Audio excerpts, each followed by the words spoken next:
We're taught that love in a relationship is conditional. It's conditional to you treating me a certain way, you holding the door for me, you buying me flowers, you calling me your girlfriend, you posting me on Instagram, you performing in these roles of what a boyfriend should do. And essentially, I only want your happiness if it means that you're with me.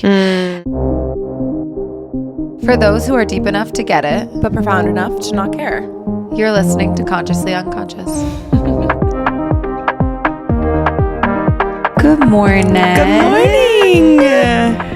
Aw, we missed you guys. Welcome back. I feel like we haven't recorded in a long time. We literally recorded 2 weeks ago. Yeah, well, time is a social construct. It feels like forever. What do you think about my nails? I can't move. Your nails are scaring me. Amanda walks in with nails that would give any tryptophobiac a heart attack. I don't know why you know all these phobias. Because misophonia, I have a lot of tryptophobia. Tryptophobia is like a fear of circles. Ew, I can't even look at that. Fear of circles? No, like that's what it is. Like naturally occurring. Ew. Naturally occurring like holes. So like crevices? You can't do a crevice? Like think of like the inside of a lotus flower. What about a wasp nest? Ew, yeah. That's tryptophobian? Yes, tryptophobic. Tryptophobia-lickies. Tryptophobia-licular. No, I was actually at like the Denver Botanical Gardens with my mom, and one time I was like, I can't speak. Good thing we have coffee because it's 6 a.m. here. It's 9 o'clock. Can I tell my botanical garden story? If you can get it out. Okay. One time I went to the botanical gardens with my mother, and she was looking at the center of a lotus flower, and I was like, ooh, that's disgusting. Like that is like tryptophobia. Like I can't even look at that. It makes me like nauseous. And she didn't understand it either. And then some random guy was like, yo, do you have tryptophobia? I can't even look at that either. And then we heard like 4 or 5 people talking about it while we were walking around the gardens. Maybe they just wanted to make you feel better. Probably. They're industry plants. But for anybody who can't see, I have, the blossom gel or the blooming gel. What's going on with you? I can't reach. Oh, I need like a platter that I can just like transfer your coffee.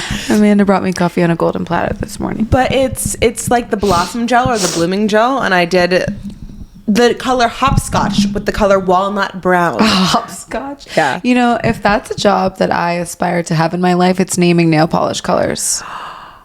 Wouldn't that be so fun? Yeah. Like ballet slipper. That's a good one. Is that one? Must be. Has to be. I mean, it's pretty quintessential. Ballet slipper.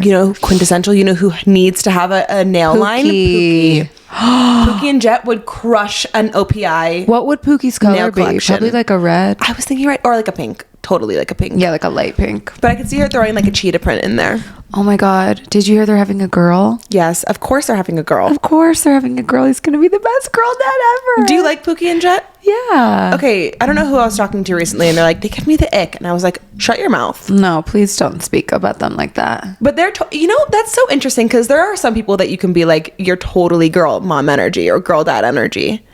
Yeah, he's girl dad energy for sure. So is she, though. Could you see her with a boy? No. Yeah. I don't know. We have to get her on the show and talk to her about her pregnancy. I would love. Pookie, we officially invite you to, what's her actual name? Campbell. Campbell, we invite you on to Consciously Unconscious to tell us about your pregnancy and your relationship. Us and our 7 reviews. Which is, yeah. Also, if you're listening, please leave us a 5-star review. Please, I'm begging you. I don't mean to be desperate, but I'm begging you.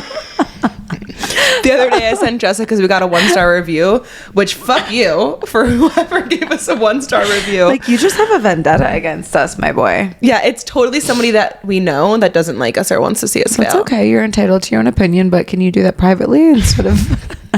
But I sent it to Jessa and she goes, how do we report it? How do we delete it? Who is it? Who said this? Who said this? I was like, I need to know. Can you come forward? Like, reveal yourself. show yourself. Well, show yourself. What is that? Is that Frozen? I don't know. I think it is.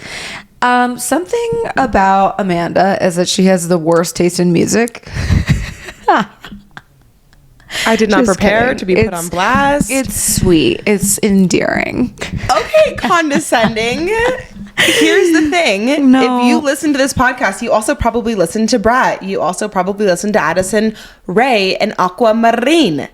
I don't and know who Diet any of those Pepsi. people are. Yes, you do, Jessa. Well, I know who Addison Rae is because she used to shake her ass on TikTok. But you don't know Charlie XCX? Well, I've heard of her. I crashed my car into the bridge. Da-na-na-na. That song like sucks, from but so long ago. yeah, but now she's had a renaissance. It was Brat Summer. up to a brat. You didn't even know about Brat Summer? You didn't know what was happening? No, I saw everyone post about it, and I never took the time to look up what brat summer meant. What kind of summer did you have then?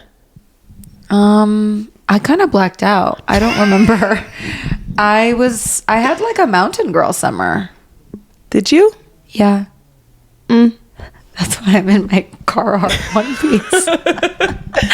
Anyway, I do not have the worst taste in music. Jessa just likes to listen to meditation music on repeat. Sorry, I don't know why I'm coming at you this morning. Yeah, put the claws away. I'm feeling. I also just had some weird dreams last night that I think set me into a state of someone's coming in my house. That's my new landlord. Oh my God. How timely that we're recording and my new landlord is walking past. And the first time we ever recorded here, we talked about my dead landlord. Full circle. Full circle. She's great. I still haven't paid rent yet. In how many months? Well, Just this past month. I thought you meant since your old landlord died. No, that would be sick. Yeah. I would be a much wealthier woman. I don't remember what I was saying, but anyways, Kim, let's just go. Let's move on. You were saying something actually interesting. What was I saying? I forget. Uh-oh. Oh my gosh, my dreams. Yes, your dreams. There Well, I you don't go. remember them, so it's not really going to be that interesting. just but I remember just how you remember feel? like waking up and being like, ooh, I feel a little uneasy. You know how sometimes you can't exactly remember what you're dreaming about, but you wake up still in that emotion of what you were dreaming about? No. If I wake up with the emotion, I know what I dreamed about. Interesting. Do you have a dream journal? No. I don't either, but I think we should make them. I don't and share- dream often. Why? I don't know. I just don't. Oh my gosh, I dream almost every night. I'm not using why.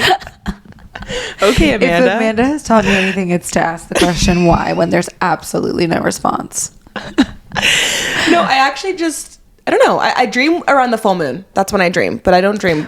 Ooh, she's in touch. She's in tune. She's feminine. I only howl at the full moon. Fuck. Okay, can we talk about our beverage of the week? Yeah. Can we sing it? I think you need to sing it this time because I sang it last week by myself. I'm not really. Okay. Jessa and Amanda's beverage of the week. Okay, choir. Did I shatter any glasses? Dude, I kind of feel like I'm on something. I feel like you're trying your hardest not to move your mouth when you speak. Jessa and Amanda's beverage of the week. What are we drinking? Okay, so I picked up a vanilla latte because Jessa didn't do her job today. Yeah, my one job is to choose the beverage of the week, and I was feeling like I couldn't perform, so I made Amanda figure it out. So I picked a vanilla latte because we're talking about, what even is that the title of this episode? Love, relationships, monogamy, intimate partnerships, sex. And I love me. Sexy. I'm vanilla baby. I'm I'll vanilla choke baby. you. That's great. That's great. You know that's that a great song? reference. Jack Harlow. I'm so shocked you know that. She is awake and aware. She is woke. Yeah, some vanilla lattes because vanilla is sweet, like love is sweet, and also sex. Like and also you said. sex. Like you said, vanilla sex. I don't know. We really struggled on this one. Yeah, Usually I'm a little bit honestly- more creative, but No, honestly, I also just wanted a coffee. needed a fucking coffee. Needed a coffee and I was like, let's just throw some vanilla in there. But yeah, we're getting into some relationship stuff today because we really haven't talked much about our personal relationships, about relationships in general, about monogamy, partnership, intimacy. All of these things are pretty much a timeless hot topic. I mean, almost everyone engages in intimate partnership at some point in their life, and we all know how challenging it can be, yet how simultaneously rewarding and incredibly passionate and expansive it is. And so we're just going to talk a bit about the dichotomy of like what the actual fuck goes on. And everyone's experience is so individual, but I'm sure that we'll say some things today that maybe you can relate to. I think we should start by just briefing and clarifying to people who are listening and don't know us what our relationship status is, because I think that's going to lend itself to the conversation. I'm in a relationship with Amanda and her husband. So I wonder if people would actually believe that. We're a throuple. We could pull it off, probably. We could probably pull it off. Oh, well, we have to talk about who's here. This is Hara. It's my squishmallow. If you do not have a squishmallow, I simply urge you, with no other reason other than you must, to go get one. And I'm in a relationship with Hara. Why is her name Hara? That's what she came with. Oh, that's her name that she was given? It was her government given name. On her tag? Yes. Like the Webkins or the Y, what is that? Yeah. The YG or the Webkins. TG? What is the? Beanie Babies. Beanie Babies!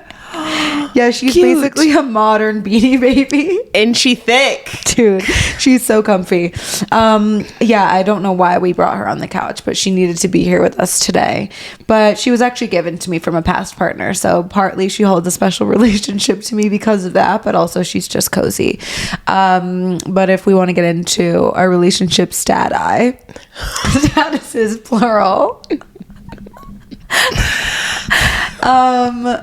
I just recently got out of a relationship, actually. I was in a relationship for quite some time, and it has dissipated. I don't know. Why did you use that word? It just vanished. It just crumbled. It didn't crumble. It was... I don't know. Clearly, this is sensitive to me at the moment. Amanda, can you go? Yeah. Okay. I've been in a relationship for like 17 million years. I'm Since married. birth. And my now husband and I met when we were 16, dated until we were 19, broke up for like You a met when year. you were 16. So we started dating. Did you have your period yet even? Yeah. But then I have a vivid memory of me like showing Lucas my birth control, being like, check on birth control. But were you guys having sex right away pretty much? 2 weeks into... 2 weeks into dating? Mm-hmm. Is that soon? When you're 16? Yeah. I lost my virginity to him. 2 weeks after you met him? Yep. Wow. Mm-hmm. No wonder you have two accidental children. He's a very sexual man and always has been. Actually, I do remember, you're bringing up old wounds. One of my best friends growing up, I was friends with her since the age of like 6 to 17, 18. I started dating Lucas, and I think I just started spending a lot more time with him. And I remember calling her on the phone and telling her that I had sex with him for the first time, like 2 weeks into it. No. Yeah, doesn't strike me as you would be someone who would be scared about that. Why? Because you're just also a very sexual person and very confident. And Am I can I? picture 16-year-old man's just like, absolutely. You have my consent, darling. I don't really think of myself as a sexual person, though. Am I? I don't know. I don't know if sexual is Sensual? the right word. Yeah, I was going to say sensual. Just like in touch. Yeah. And like really in your divine feminine. Oh, I love that. Because I feel like Yeah. I've been in my divine masculine for a really long time. Well, see, I'm countering me talking about your nails and your shitty music taste by telling you you're in your divine feminine. Thanks. Wow, that's crazy. Okay, so you literally have known Lucas for 10 years. Yeah, so we started dating when we were 16, had sex two days later. Had sex in the first hour. But actually, I told my best friend that growing up, and she was like pissed at me that I had sex with him 2 weeks in. Why? Because I she don't hadn't know. had sex yet? Yeah, she was a virgin, actually. Well, yeah. Maybe that makes sense. But yeah, I was just like, not you slut shaming me.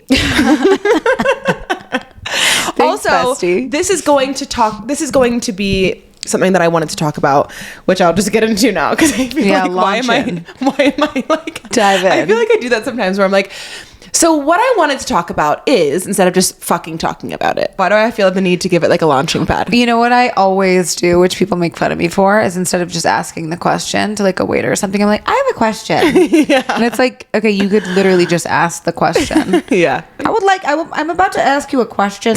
I'm about to talk about do you something. see my hand? It is raised.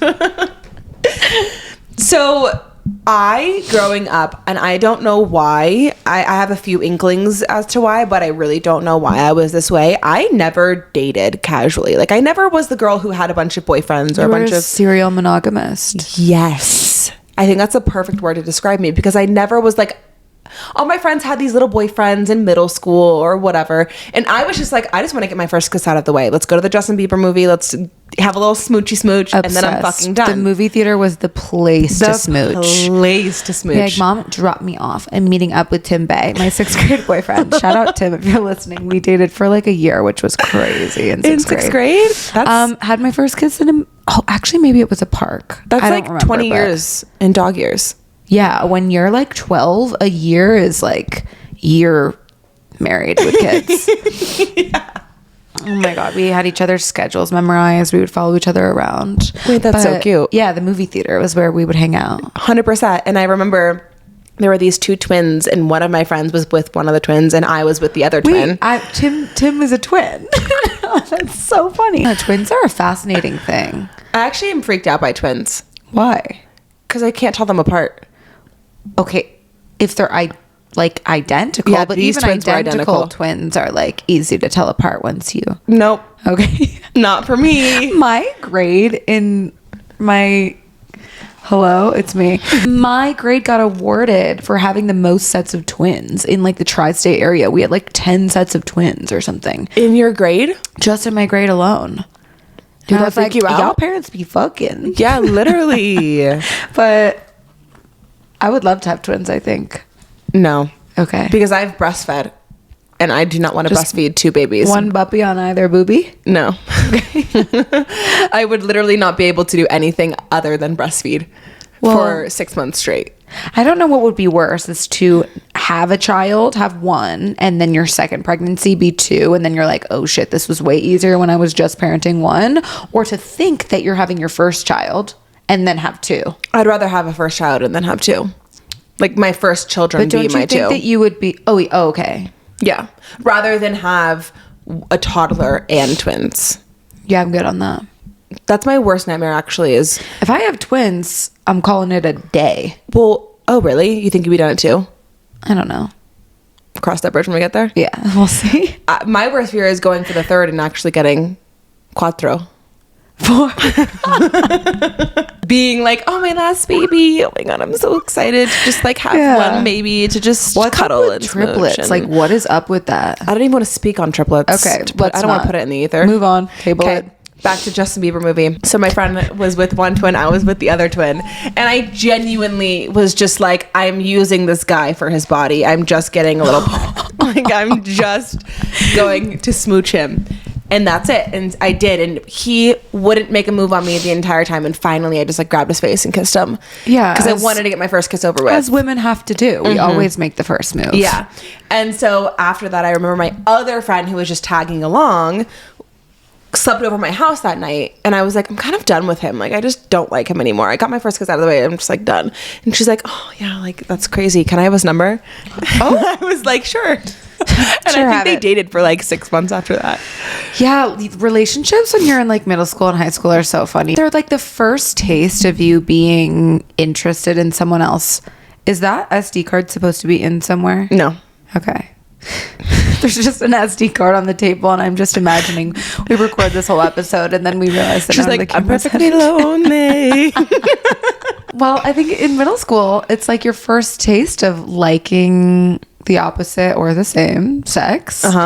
And kind of having this like flair of romantic intrigue or sexual intrigue of being like, ooh. My vagina's tingling. Speaking of Tim Bay, and when I asked you when you got your periods, I like, should we bleep out his Did you name? just say period with an S in the end? I don't know. Well, I asked you when you were dating Lucas if you already had your period, which was like kind of a joke, but I got my period when I was 12 at a first dance, or at like a school dance when I was dancing with Timbe. I was wearing these tiny little Abercrombie yellow shorts, and I bled all in them. You know how you used to have songs in middle school when you were like dating someone? Like you guys would have like your song. Yeah. Guess what our song was? Disturbia by Rihanna. We're gonna need to unpack that. I have no idea. I think it's because it was like playing the first time we kissed or something. Like I don't even know. So it was embedded in your memory. Yeah, it was. Disturbia equals Timbe. Dude. If I say his name one more time on this podcast. It's actually a fire name to say. Timbe. Timbe. That's my bae, Timbe. Hope he's well. But yeah, that's funny that you were a serial monogamist, because I also felt like I was really into like dating a boy to be chosen by that boy. Like I wasn't dating people just casually to experience it. I was like, I want to find the love of my life. Literally. I have always been like that, though. I have always been someone who really struggles to date casually unless I'm really into you and you are worth my time and my energy. Dude, I literally remember sitting in the hot tub at my beach condo with like my two best friends at 15 years old, telling them exactly what you just said. Yeah. Being like, I just don't want to date unless they're my husband. It's just not worth my time. I think that you're of the age now where like that's more accepted, I think. What's more accepted? Like dating casually? Yeah. I think when you're young, I don't know, it's a little bit, some people's parents are weird about you dating, and it's just not like. Were your parents weird about you dating? No. My dad and my older brother were very protective, and like any boy I liked or whatever, they were kind of an older brother thing. Just protective about it and not like keen on it, but they weren't like, you can't date. But I never really did until Lucas, truly. Like I remember I had one casual like fling with somebody when I was 15 turning 16, and then I dated Lucas. So you dated late. I dated late. Yeah. Yeah. I had like a few hookups. I loved a good hookup, but even then I didn't hook up with a lot of people. I really just was somebody, I always remember saying this, I need to have like an emotional connection with you first. Oh, totally. Before I can like enter into a partnership, before I can enter into intimacy. And I think at a young age I knew that. And so, yeah, like I would hook up with people sometimes, but they were all people that I like kind of knew for a really long time. It's interesting, the bell curve of what you just said of like emotional connection with people, at least the way that I've experienced it was in middle school and high school. I was like very much like, you need to interest me to spend time with me, and I need to fully be engaged in conversation with you, and I need to be intrigued by you, whatever. And then in college that kind of just dissipates, because what you do in college truly is just like hook up with people and bop around and casually date. And not that I even did that very much, but then after college, then it was like, okay, I have absolutely no time for that. I'm wondering, because this is how it was for me. I never had a single boyfriend in college after Lucas and I broke up. Wait, so if you only slept with one person? Oh, dear God, no. Okay. No. So what happened was we broke up at 19 years old because I was like, look. Need to experience the world. I was like, I met you when we were 16, and I genuinely think you're my husband, but I'm fucking 19 years old, and I don't want to be the girl that sleeps with one person their entire lives and then has a midlife crisis when they're 45 years old and has to go like have an affair. Like I could see that. Get it out my system now. Yeah, or just like, let me make sure I'm good on that. You know what I mean? And I think that anytime I've ever talked about this on the internet, people are like, she just broke up with you to fuck. And I'm like, kind of, yeah. Yes, but also there's so much more to that. Is I was so frightened by the fact that I found my partner so young. Yeah. Also with the knowledge that like he had a history, he had people that he had been with before. I didn't want to ever be, and this sounds so like shitty, and it wasn't like I was counting or keeping score, but I didn't ever want to be like inferior in that way. Do you know what I mean? Like I didn't want him to have had experienced all of these women before, and all of these, well, really girls at the time. Yeah. But like all of these things and all these experiences, and me just have him. I didn't want him to be my everything. Of course, you didn't want to put all your eggs in one basket. Exactly. I also think that's a really important point to shed light on, the finding your independence within a relationship.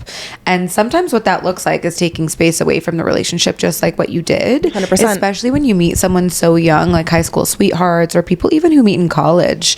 You know, when they hit 26, 27, 28, and if they haven't spent time apart, they realize that they've built their entire identity on being with a specific person, because your intimate relationship really, whether you want it to or not, it's a massive part of your life that does define you and your beliefs and your values and your morals and your interests. And that's great. It should, right? That's why you specifically select someone to be intimate with, if we're talking about the lens of monogamy. But what I think is really important, whether that means leaving a relationship to go do this or to try to take time while you're with someone, is developing that sense of individuality and independence. And so you just did it by saying, I need physical and emotional distance between you and I. I think that there are other people that take that while they still maintain the lens of like, we are in a relationship, but it's so important. Well, and to be fair, we did our first year of college together.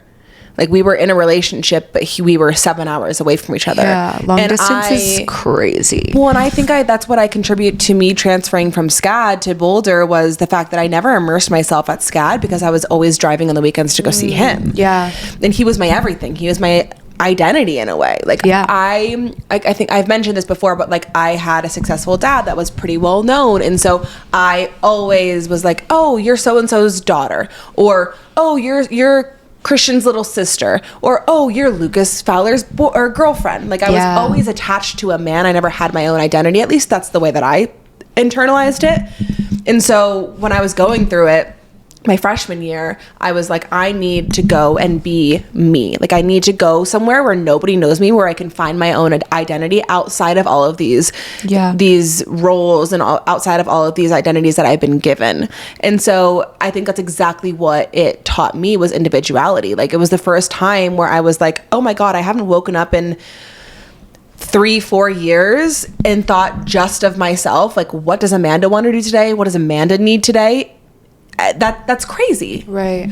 And so I think, but even then, like, I had my hookup phase, but then afterward, I like sent Lucas all of my letters that I wrote him over the years, and got back together cute. with him. That's like actual rom-com type shit. Yeah. Can you bring one on the pod and read one next time? Yes, I can bring I have the whole entire box of it. Oh my God, I can't wait till your kids get to read those someday. I know. Isn't that fun? That's so sweet. I think it's also interesting and speaks to both you and Lucas that you decided to get back together with one another, because I truly believe that you can only have relationships that are as deep as you are with yourself. Mm-hmm. And when you're 16, you have no idea who you are, right? Like, even 16, 17, 18, 19, you think you do, but you haven't hit your coming of age era yet. You haven't hit your Saturn return yet. You know, I think sometimes what that could have looked like is that you broke up thinking the intention of, I just need space and we're going to get back together because he's my person. But then you go and you uncover all these things about yourself and you find all this individuality and independence and self-expression. And then you realize, oh, I'm not actually aligned with that person anymore. Yeah. And that's totally okay. But it speaks to, I wonder if that speaks to something that's a deeper, like, soul connection. I think it does. Yeah. I think it does, because when you strip everything away, there's not a world in which Lucas and I would not be together. Like, stripping away all of the conflict, all of the drama, all of the insecurities, all of the internalized wounds, everything. Like, that's so sweet. At the end of the day, I genuinely don't see a world where we would not be together. And even if we, for some reason in the future, got divorced, I still feel like that's my man. Like, we would just be like, no, but like, it's us. You know what I mean? It's this unspoken soul thing. And I know people hate when people say, when you know, but that's really what I feel, is when you do find it and feel that, like, knowingness, you know. But I mean, I also don't want to sit here and say it was like a very easy, you know, when I decided I wanted to be back with him, like, it was all dandy and good. Like, sure, there was a lot of shit that happened, but it gave me a lot of reassurance in that I did the right thing, because Lucas was fucking pissed when I broke up with him. Heartbroken. And then while we were apart, he was also heartbroken, like subtweeting me and shit. Like, we love a good subtweet. Dude, he tweeted like this one lyric. I think it's from the Eagles. Her mind is Tiffany twisted. You know that one? Can't say I do. But I was like, okay, like, were you just telling me? He's basically telling me that, like, I just want somebody with money. Like, go fuck yourself. He had to subliminally message you somehow, and Twitter was the way. Totally. Wait, is that what a subtweet means? Subliminal tweet? Whoa. Is it? It must be. You're genius. Thank you. Say it again. Slower, softer. You're genius. Thank you. Well, you just talked for 25 minutes, so I forgot what I was going to say. No, what I was going to say with that is that's the whole reason I sent him all of those letters, was because he was so hesitant to get back together with me because he didn't want me to hurt him again, obviously. And I was like, I'm showing you. Okay, misophonia queen. But I was like, I'm showing you how dedicated and committed I am. I'm gonna send you all of the letters that, you know, contain information about me, like doing coke on the weekends and like sleeping with these guys and feeling empty and all of these things, and still thinking about you. And then actually one day waking up being like, I don't want to be with Lucas ever again. And then waking up the next day and being like, but fuck, it's still him, and all of these things. And I think that gave him a really well-rounded view into my perspective and how I feel, and it made him feel comfortable getting back together with me. But again, all of that whole conversation of my relationship with Lucas to say, my parents were also high school sweethearts. Oh my God, there's so many things that you're jumping through. That is so, I have so many things that I want to say. Okay, go say. Well, the first anecdote that I want to say, maybe it's not an anecdote, but the first point that I want to make is when you said the you know thing. And I think I think that it's interesting that some people think it's bullshit and some people really stand by that. And I think that potentially the only people that think it's bullshit are the people that haven't experienced it yet. And I also believe that the you know must come from a version of yourself where you trust what you know. Yeah. You are open with your intuition. I think a lot of times we really struggle with this like brain heart dissonance where logically you're hearing something, emotionally you're hearing another thing. And I think digging through the weeds and trying to find out what your intuition really is telling you, your gut, your soul, your spirit, your divine alignment, that's the if you know, and you have to have this sense of connection with self to be able to do that, which is what you took when you took space away from him. And maybe you knew that like when you first met him. I knew that the second I met him. That's crazy. Because the first question he asked me was, so how did your parents meet? And I was like, you're 16 years old and all of these boys are asking me if I like video games. Like, love.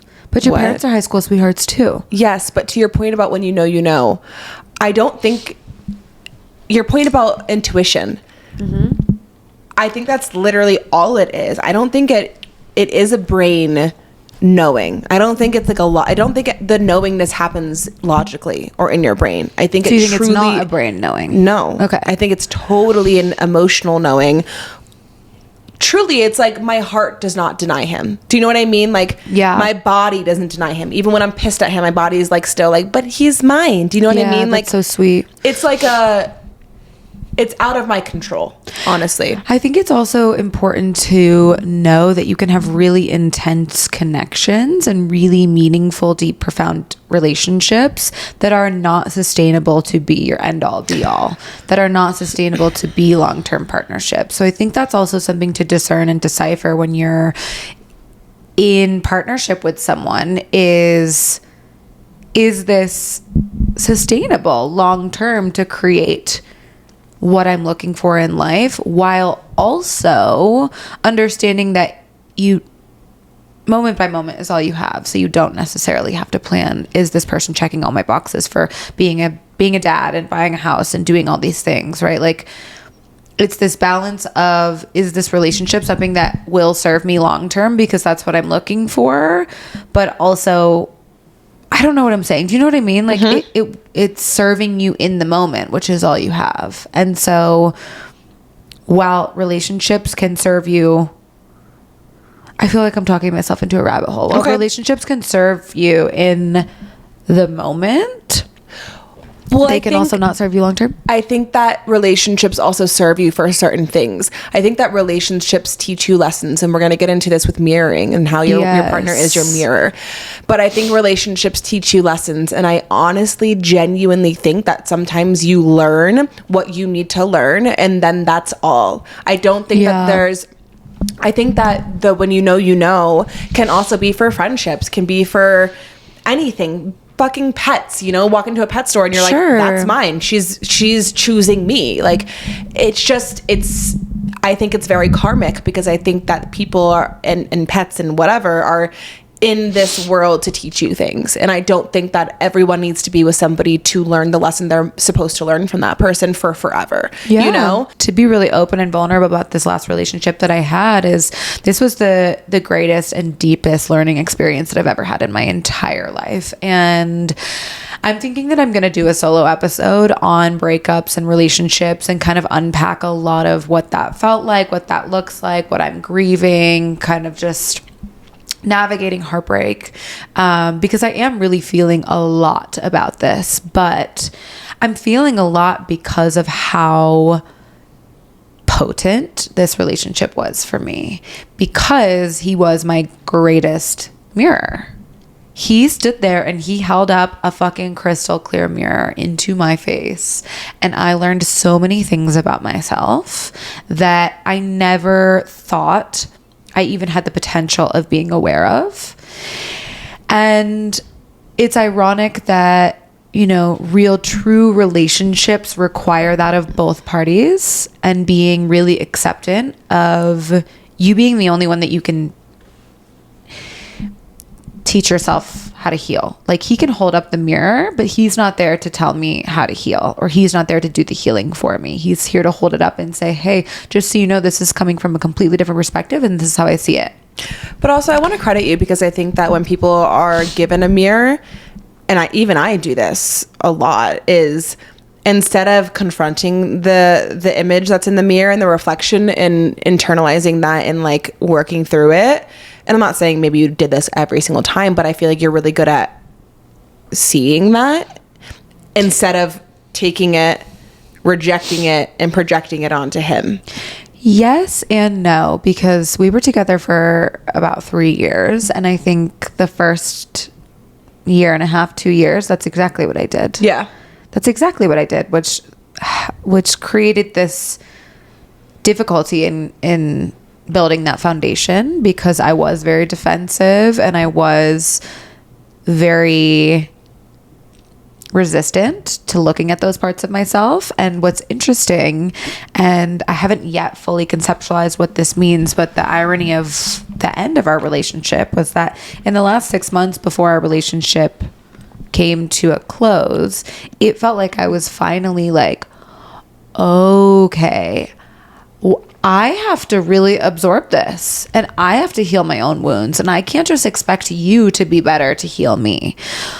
While I still have expectations for what I deserve in partnership, it's almost like I started to learn this lesson of, oh, holy shit, I need to look at these things, and I need to change, and I need to be better, and I need to do this, and I have all these wounds, and I am anxiously attached in X, Y, and Z. And then once I started to really realize that, like, the relationship ended. So I'm like, was that my lesson?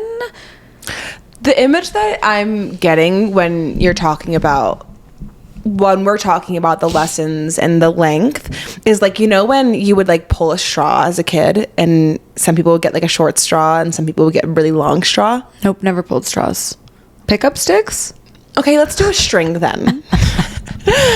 As a kid, like, it was a game where you would, I don't know, maybe we did it with like blades of grass, and some people would have, like, you would pick a blade of grass and you wouldn't know like how long it would. You would just pick it. Dude, we were picking blades of grass, and now kids are iPad kids. It's crazy. And just the way that I'm seeing it is like, I think sometimes people are those like short straws, and that's it. You don't like, even know until you pull it out. And you don't know until you are in it, until you get it.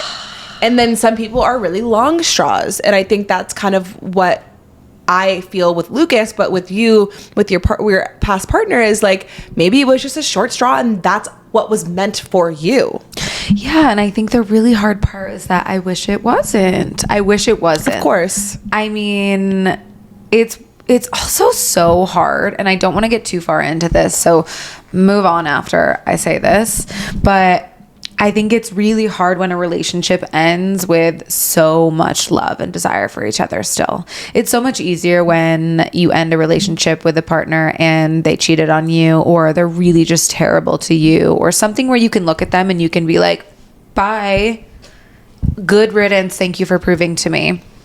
And when you end a relationship with just complete and total respect and love for each other, you just have these moments where you look at each other and you're like, well, so should we be doing this? Like, we still love each other so much. But I guess that begs the question, is love enough? I think that you need to speak on this on your solo episode specifically, because I think that that's something that a lot of people struggle with, and that's why it's cyclical and people get into relationships again and again and again, is because they don't know when enough is enough. Yeah. And I think touching on the idea that you still love this person, why is it so hard to leave? I think that like you unpacking why you feel so resistant to leave this relationship would be really eye-opening for a lot of people on a solo episode. Totally, because it stems from a lot of abandonment wounds. But yeah, I also think this will kind of segue into a new topic of, you also need to be very keen and aware of how your needs and your desires evolve over time. Mm-hmm. And so I think this leads into like, do you know anything about the marriage industrial complex? No. I probably do, but I don't know that term. You do. The term is essentially just like the institution of marriage, and how it's so convoluted. Yeah. And how looking at someone and promising them, I will be there and I will love you for the rest of time, forever, in this entire lifetime, is really dishonoring yourself, instead of looking at someone and saying, I vow to be honest with you. Mm-hmm. I vow to be open and vulnerable with you. Mm-hmm. And I vow to have this sense of unconditional love where if we are not happy, we should not force ourselves to maintain a relationship just because we signed a document that says we must. And people do that. Now that divorce is like not as taboo anymore, people do that all the time as they break it. But I think you're exactly right. I mean, marriage is 100% more beneficial with financial than it's a legal document. Yeah, we get to like file our taxes jointly. We get more tax returns. Like, did you get married after you had kids? Yeah, we got married when Lennox was 10 months old. Can I put on your ring? Oh, you don't even have it on. I didn't bring my ring today. My favorite thing to do is put on my friends' wedding rings. I actually we got engaged when Lennox was 10 months old. We got married when Lennox was like 1.5. How did he propose? He took me to our favorite place called What is that? And it's like this you need to go. It's like this beautiful camping spot you hike up to it. Did you expect it? It's beautiful. Yeah, I knew the entire time. Okay, obviously. Just because like he told me to get my nails done. He like organized my mom taking Lennox. I just knew. Yeah. And then when he was about to propose, we like hiked up to the top where it overlooks a lake. Oh, I remember seeing these pictures actually. And there's like this beautiful waterfall, and he was like setting up like a tripod video, and I was did you cry? No, I said I fucking knew it. No, I didn't cry. Again, we've been together for so long. Like I knew it was coming. Also, I had his baby. Like I knew it was coming. Mama. Also, I just don't cry easily like that. I don't know. Oh God. What? You do? I cry over everything, but it's my fear that I won't cry in that moment. I mean, but if I do. If I don't, I don't. Yeah, whatever. But I don't think too hard about it. To my future husband, don't propose to me in front of anyone. No, I want it to kind be of agree with that moment, honey. And that's what I like. I mean, I think some of the best proposal stories are like we had a lazy Sunday morning and we were just like in bed. Like I think that's 100%. So cute. I think if it was maybe something like that, I think if it was truly something that I didn't know was happening and I was shocked, I would have cried. But because I like knew it was happening, I didn't cry. But that was actually something that was so interesting is before. So we got engaged July of 2021. We were planning a wedding for May of 2022. I got pregnant October 2021. So we canceled our wedding because I would have been 8 months pregnant at the wedding, and I was like, gotta drink at the wedding. Gotta have a glass of champagne. At least. I don't want my wedding dress fitted to my pregnant belly. Like, I'm not doing that. I want to walk down the aisle and just be me, not like me and a child, you know? So you did want like an actual... No, Lucas did. Okay. Lucas did, and he always has wanted a wedding. I never dreamed of a wedding. But, so we just went to the courthouse because I just wanted to... change my last name and have the same last name as my kids. Aww. Like, that was the only reason I wanted to get married. But of course, I think when you're a very conscious human being and you enter into something like the marriage industrial complex. Nailed it. Your reticulator activating system. You like watch TED Talks about the history of marriage. And you were watching? Yeah, you love a good TED Talk. I love a TED Talk. You love a good TED Talk. I watched a video about the history of marriage, and I was like, I'm down with it. Like, whatever. I don't care. But I think, again, that we are so lucky that in today's day and age, we get to redefine what that means for us. Like, yes, in like a societal perspective, it means something. But for us, she's like so there for you. I know, she's always here for me. For us, we get to like redefine it, And I think that's something that would be special is like a couple of years from now doing like a big party where we do write our own vows and we do promise to do things like you said, honesty, openness, vulnerability, watching each other grow without judgment. But mirroring is interesting because I think that lately I have been way more defensive, and that's something that I'm very how do I say this? How do I want to say this? I'm very prone to being defensive, and I do not want to be a defensive person. I'm like it gives me the ick, but then I find myself doing it. Yourself. I ick myself, and then he calls me defensive, and then I'm even double ick, and I'm just like, this is not helping. Like, I want to just he tells you to chill out, and then you're like, don't. And you're breathing fire. Yeah, and so I think that the reason I'm defensive is because I don't have the space in my life right now to actually look at those wounds. I'm a mom. Is that an excuse? 100%. But like, I'm a mom. I work. I do the podcast. I then have a marriage that he wants to like go and do fun things all the time. Like, I'm just so busy. Like, truly, from the ass crack of dawn to when the sun goes down, I don't stop. I don't have a second. I know. I actually don't know how you do it because I do like one thing per day and I'm like, exhausted. Can't do anything. You get used to it. You get used to the cortisol. You get used to you get just addicted set to stress. A new expectation or new standard. Yeah, you get addicted to being busy. And so I'm constantly my time is constantly filled. And then at the end of the day, I don't want to look at my wounds. I want to scroll, like I just want to chill the fuck out. And so it is an excuse. I will get there one day where I actually sit down and confront it, or my marriage will crumble, one of the two. We'll see which happens first. But I want to go back. The reason I brought up the fact that my parents were high school sweethearts is to talk about monogamy, because that was my modeling. I think that I was always like, I don't want to just casually date around. I'm dating to marry, because my parents met super young. Their parents were really good friends in a country club, and they grew up together. Like, they knew each other since they were like 14. They weren't super close, but like knew each other. Their parents were friends. At 18 years old, they start dating. They go to senior prom, and they like literally have been together ever since. I have a take. Yeah. I think that there is going to be a falling out of high school sweethearts. Like, that was such a thing back in the day because technology wasn't a thing, and that was just how you met people, and you respected people from your town because your parents knew each other, and you believed in the same religion, and and you had like all these commonalities. But I think that there's going to be less and less high school sweethearts because of... Why are you looking at me like that? Because I have a take after this. 2 takes. I just think that that's gonna dissipate. Love that word today, apparently. And I think that this is also why monogamy is crumbling, and why relationships are failing more, is because I think the wide access that we do have from technology and seeing people on social media, or just like having the dating apps, is giving people too many options where they don't pick. Have you ever been on a dating app? Yeah.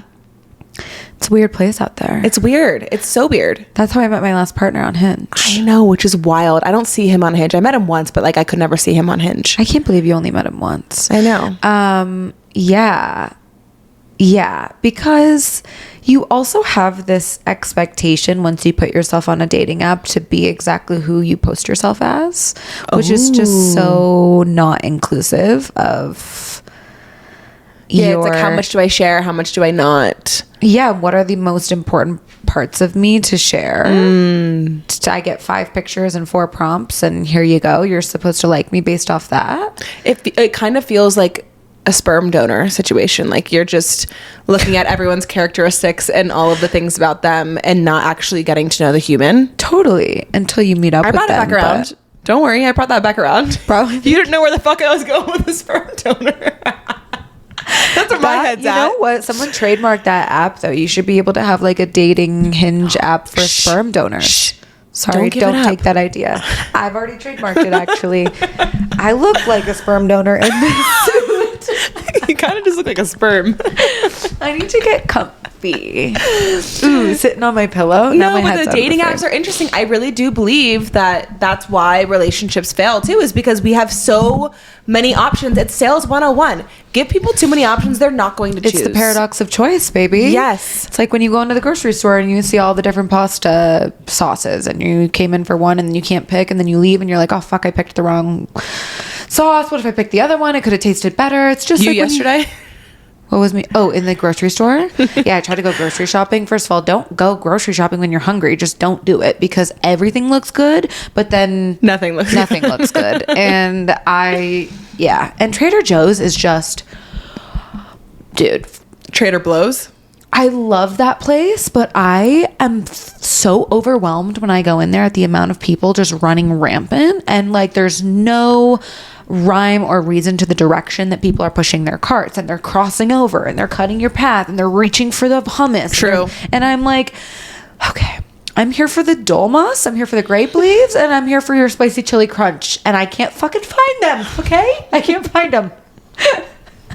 You know what slaps is their Takis. What are Takis? Oh yeah. Mm-hmm. You know, I would like to be in a relationship with a Trader Joe's worker. They are so nice. They are so flirtatious. They're just genuine people. No, they act like they want to have sex with you. If you are having a bad day, go get validated at Trader Joe's. Yeah, the charisma is astronomical. I would never be hired The there. Riz. They have mad Riz. Uh-oh. Do you know that? Oh my God. I know what it means. Okay. It means charisma. Would I ever use it out loud? Absolutely not. Because you're not cool. Yeah. Anyway, back to monogamy. What do you think about polyamory? It's not for me. Okay. What do you think about it objectively? Polyamory is when you have many relationships, right? It means you have multiple intimate partners.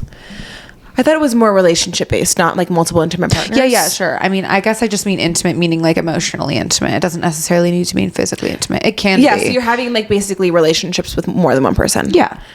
Not for me. And they could all vary in depth. Like one of them could be more serious than another. One of them could be physically intimate. One of them could be not. Like you're just dating multiple people at once, but they all are aware of it. I don't have a problem with it, because if it works for some people, fine. Like if that's what makes you happy and that's what like makes you wet, fine, sure. Oh. But for me, it doesn't. And I don't know. I just don't know how people can juggle that. I think if I was polyamorous, I would get so fucking annoyed with everyone. I think it's an interesting way to, like, I can see it both ways. I could see you being polyamorous. Really? Yeah. No. Wait, do you know what? I think you could be like internationally polyamorous. Like just like a boyfriend in every country. That's fine with me. As long as I have houses in all those countries that I can visit and stay at for free. I can see both sides of the coin when it comes to polyamory, because I can see part of it that is potentially an avoidant tendency of commitment and of like having to work on your self in that mirroring fashion. And maybe, you know, it provides you, I don't know. I don't exactly know, and I can't speak too much on it because I've never experienced it, but I can also see the other side of it where you are not expecting your one partner to provide you with everything. You are going to different people to get what you need, but then that also makes me feel like it's a little bit avoidant to like provide yourself with what you need. But I also feel like I just don't like these terms because I also don't know that monogamy, I think that people have a different definition of monogamy because what you're explaining is how I kind of feel like I am in my relationship with Lucas. I could never be sexually intimate with somebody else. No, but we talked about this the other day. You could fuck someone emotionally. That's what I was fuck getting. Your brain. That's what I was getting at. I want to fuck your mind, not you. I think that I have relationships with friends where I get things from them that Lucas can't provide me. As you should. You can never expect a partner to provide you with everything you need. But I'm wondering if maybe some people feel like monogamy for them is their partner is giving them everything. I think that's a very social cultural misconception of what a partnership and monogamy looks like. Yeah, I think that monogamy is really like what's the word? Misconstrued or just like misunderstood. Monogamy is so misunderstood. I think so too. I think that truly, because I've been asked, there have been people in my life who wanted to have threesomes with us. Also, I just feel like they wanted to fuck Lucas, which is fine. And probably you. I don't know, because I was pregnant at the time when this happened. So I'm just like, could be. But I've been in those situations and I just could never. If I was single and wasn't emotionally involved with somebody, I could probably have a threesome. But since I'm so emotionally entangled with Lucas and we have children and we just have... our relationship is so much more than just husband and wife. It has so much history. It has so much complexity. There's so many layers. Yeah. There's so much going on. And then you like bring somebody in there sexually. it could never work for us. Yeah. And again, if that works for you, fine. Like I'm all for doing what is making you happy and making your relationship work. On a spectrum nowadays. Everything. I love to use the example, like, if Lucas and I are walking on the street and we see a really attractive woman, we're going to be like, damn, did you see that girl? Like, she's hot as fuck. And Lucas is going to say that too. And I don't care.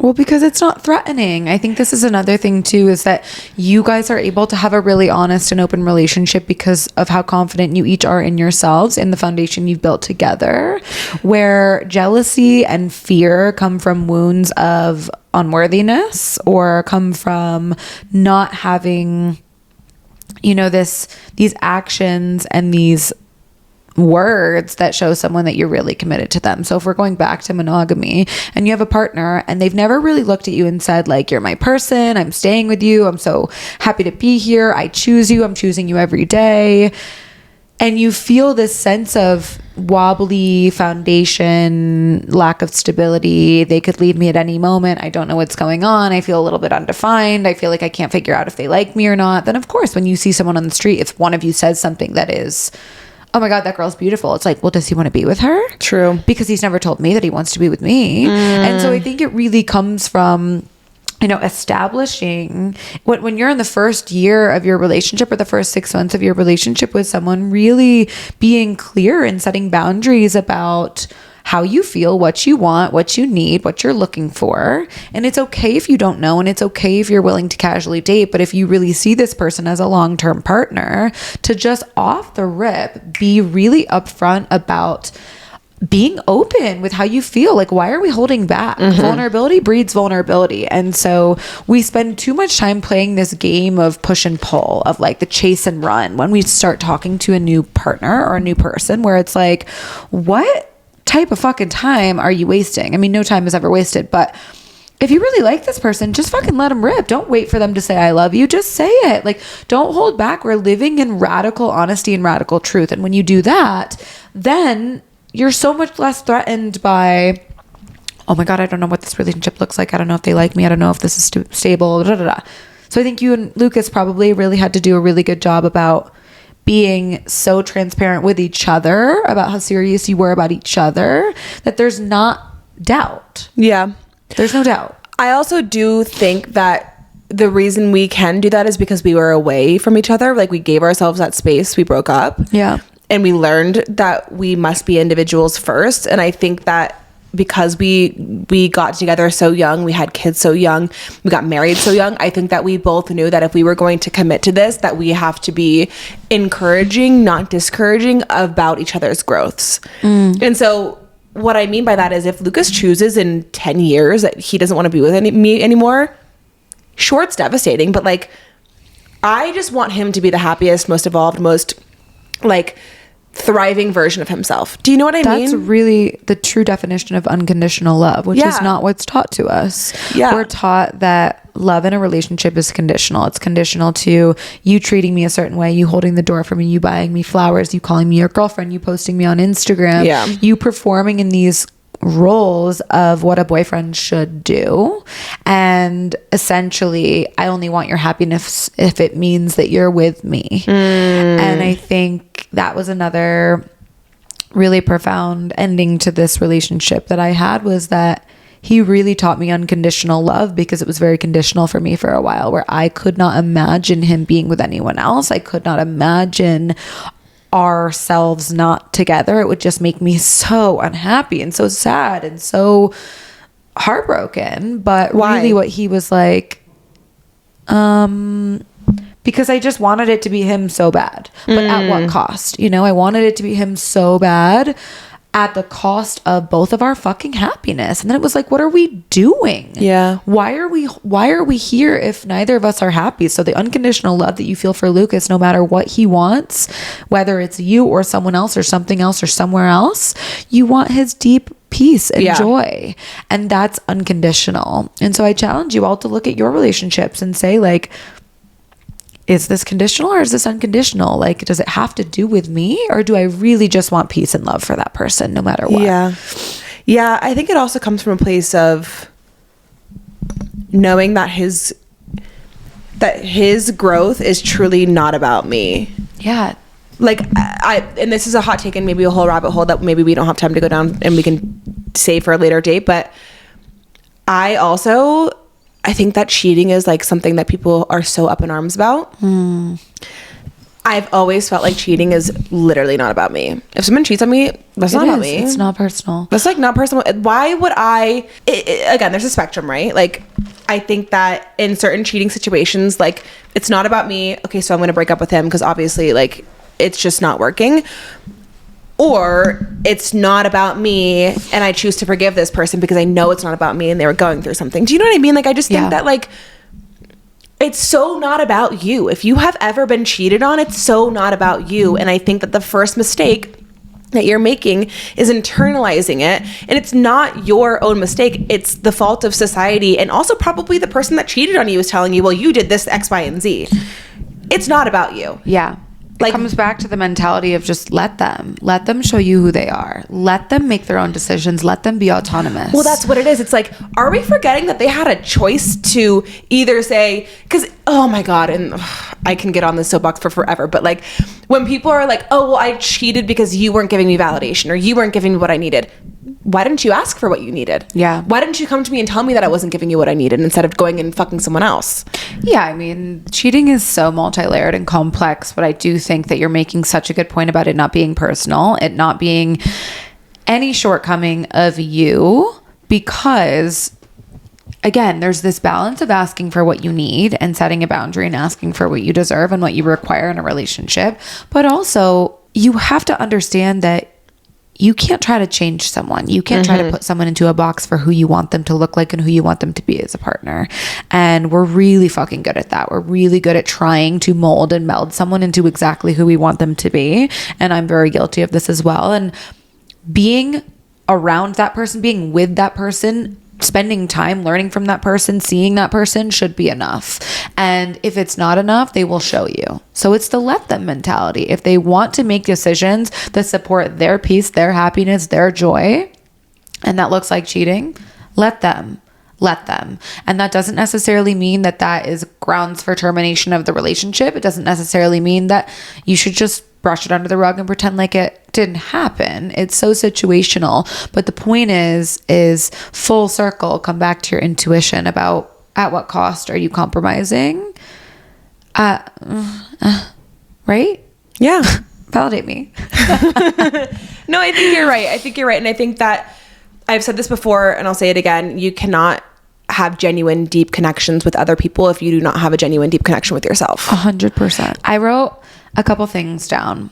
I wrote 6 things that I think that came to mind about relationship and what you can do to be conscious, aware, present, and mindful in your relationships. Do you want to guess what any of them are? Get a vibrator. Okay, not on my list, but we can add that as number 7. Number 1, I wrote practice curiosity. Yeah. So practice being curious about your partner, seeking to learn new things about them. I don't know. Are you going to shame me for being curious? Why? No, it's true. It's true. And basically just trying to remember that you don't ever fully know a person. There's always more to learn. So number 1, be Lucas curious. and I always, when we're on dates, will be like, "So, what's your favorite color?" Love. That's so cute. Because I think it speaks to the curiosity. Like if you are always growing and evolving as a person, your relationship is too. Like you got to get to know them. Always. Totally. And if you can learn and change and grow, you can absolutely expect other people to as well. Okay. Number 2, I wrote learn to listen. So like, are you listening just to respond, or are you listening to really listen and absorb what they're saying? I think that's a whole nother conversation about reaction versus response, but like, be a good fucking listener. If someone is trying to tell you what they need, who they are, what they want, you have to be a good student, absorb it, listen, practice listening to understand, not just to respond. Number 3, have be honest, which is exactly what we talked about. Just be honest. And if you're honest with yourself, that's the only way you can be honest with another person. And so don't do anything to protect your partner. Don't do anything to protect yourself. Like, well, protect yourself, I guess. Yeah. But just radical honesty. Number 4, I wrote show your heart. So this is vulnerability. This is like lead with an open heart. This, I think, is the key to connection, is to not make assumptions about another person. Don't let the wounds of your past inhibit your ability to show your love. Show up fully with your heart open. Express your feelings. Your feelings are a gift. 2 more. Number 5 is set clear boundaries. Speak your truth. Learn to say yes when you mean it and say no when you need to. Codependence is not sexy. Discipline and reliability is sexy. If you want to have better relationships, set clear boundaries and stay disciplined. And last one, number 6, prioritize quality connection. So this idea that relationships really take time and effort and energy to stay alive, to stay healthy, to stay well. There's a difference between sitting in the same room together and quality connection. So figure out how your partner likes to connect. Figure out how you like to connect. We haven't even touched on love languages, but find ways to prioritize quality time, because ultimately you can't practice anything else. Curiosity, listening, honesty, showing your heart, setting boundaries if you don't have time together. Love. So the only 2 things I would add is let them, like we said. Love. Let them. Somebody once told me the same idea, but they said, don't mother your partner. Love. Which if you're in a marriage or a long-term relationship, I think this applies to more, is especially when you cohabitate, it's like their shit's all over the floor. You're like, pick it up. Or their dishes in the sink. You got to do your dishes. It's like, do not fucking mother your partner. They'll do it. Let them do it. Yeah. Let them do it. Choose to love them for who they are. And then the other thing is don't take things too personal. Yeah, I love. Because I think that, again, your partner is your mirror. Things are going to come up. Things are going to be said. And if they're sometimes them expressing their needs can feel like an attack on you and your character and how well you're doing and if you're enough and if you're not good enough. And it's not. It's just them trying to express how they feel. Yeah, because we're all just doing our fucking best, which is what we know. And when you know, you know. When you know, you know. I love the trajectory of how I love when you don't know how to speak. I love when I don't know how to speak either. I love the way that this relationship, oh my God, So hold on. Beep, beep. Cut. I love the way that this unfolded. Yeah. I love the way that this unfolded. I think relationships, intimacy, monogamy, connections it's such a vast, vast topic that can take many different tangential directions. And we all know we love tangents. Tangent is a favorite word of ours around here. Mm-hmm. So there will be more to come on this because of how intricate it is. I'm happy to speak more on my relationship. I'm sure you guys want to get to know more about Amanda's relationship. So if you have any further specific questions about us personally or in general, just shoot us a DM. You can follow us on Instagram, TikTok, at Consciously Unconscious Pod. Love. Also, Jessa is going to be doing a solo episode of her breakup because I think it's needed, especially right now. There are a lot of people, I feel like a lot of people are going through moments where their relationships are ending. And so I think it could be really helpful. And if you have any specific questions for her, DM her. Yeah. But also, please leave us a rating and review because it really helps people find the show. If you're on Apple Podcasts, you can leave like a 5-star rating and a written review. And the written reviews really, really work wonders at getting the show to more people, like getting more eyes in the show. And in that written review, write how you love my nails and you're not tryptophobic. I'm mesophonic. I'm tryptophobic. You're also like very sensitive to my leg moving. Dude, I have a lot of problems, which is why I can't be in a relationship apparently. Just kidding. We love you guys. Thank you for listening. We'll see you in the next one. Love you so much.